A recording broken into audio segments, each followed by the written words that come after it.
Hello and welcome to my vlog. Today we're going to talk about wealth. How important is it?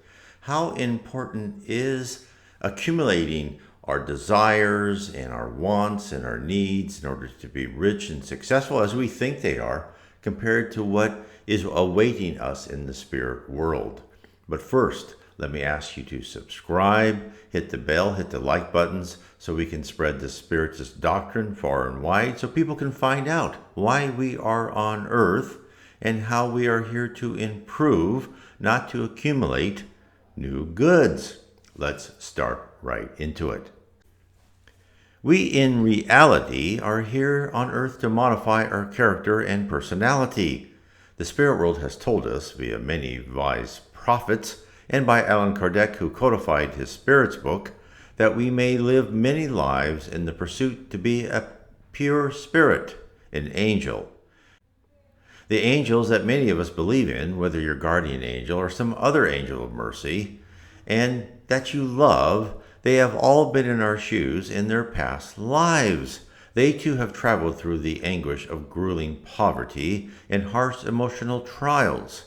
I say this, that our primary goal on earth is to rip out our primitive emotions, hate, envy, selfishness, and to replace them with love, fraternity, charity, to emphasize that our purposes on earth is to transform ourselves spiritually. It is not to accumulate enough material goods to live in luxury for the rest of our days.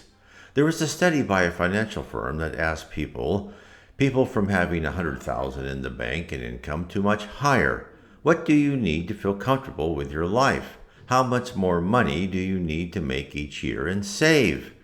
The answer was a constant 25% more. No matter how many millions they had in the bank, they wanted more. Hence, this fully illustrates the fact that we always believe we need more. We have that leftover need from our primitive instincts that we desire to hoard and to save for when disaster occurs. Weather, another tribe attacks, all sorts of things. Hence, there are numerous programs on TV, YouTube, podcasts to give you a path to be rich. There are even religious programs which promise to make you wealthy. But wealthy for what?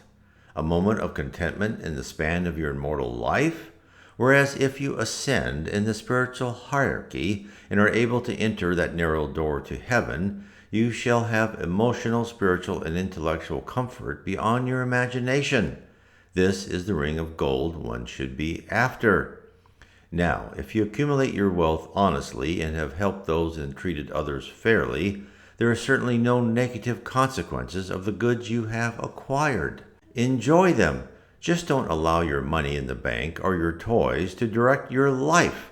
Carve out time for your spiritual health too. Balance your life.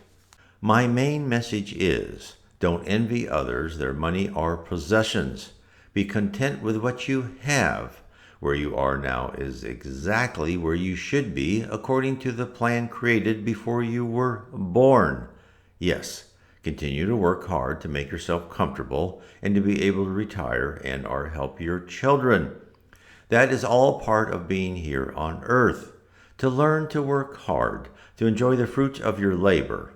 Please recognize the primary objective, though, is your emotional wealth, not your physical wealth. Thank you for being with me, and please read more about the spirit world and the spirits around us. Please read my book about my personal journey to learn about Spiritism. Is the 7 Tenets of Spiritism. This will show you how I found the signs and signals of Spiritism and how I discovered that my life was pre-planned through things that happened to my wife, and then she told me my future. From there, I learned that we are indeed immortal souls who are here on earth to go through a controlled curriculum to learn what we need to learn in order to improve ourselves. God bless.